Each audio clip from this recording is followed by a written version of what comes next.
So what is it about gay men? Why do we create anxiety being with each other? There are four common reasons that I hear. Share those now, and then we can talk specifically to our personal experiences in our sharing. So number one reason I get all the time is gays are judgy, which in and of itself is a judgy statement, just saying. But yeah, let's just go with it. Gays are judgy. Yes, there is a strong emphasis on appearances.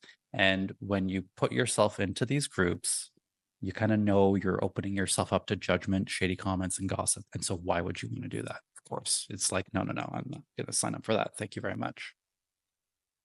Number two reason is that there's this pressure.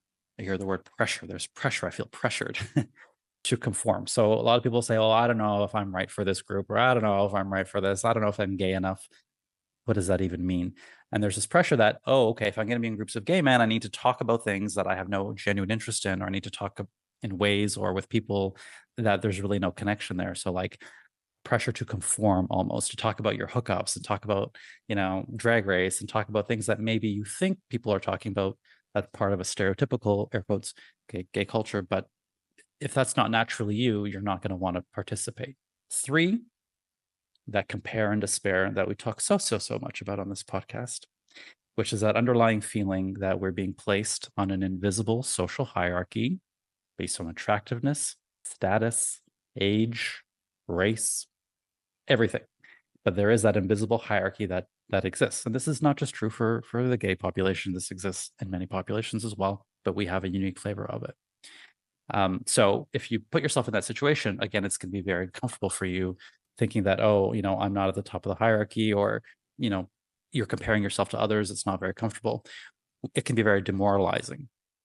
This is a subject that we talked about a lot in the social authenticity in social media. We talked about the instigays, and this is very relevant in social media, but also in actual groups of gay men. And then finally, reason number four, sexual tension. Being in groups of gay men automatically introduces that prospect of romantic and sexual tension. You could be thinking, okay, I want to make platonic friends, and then you see a cute guy, and all of a sudden your mind is switched on to like something else, which obviously we totally get. We're trying to be friends with the very same people that we maybe want to have sex with or have a romantic connection with. So that adds a whole lot of confusion. And again, it's not something that we need to contend with when we're in groups of straight folks. Not an issue at all. But then all of a sudden, you're in groups of gay men, you maybe want to impress them, maybe you want to look good, you want to be seen as attractive. And again, it just creates an added pressure.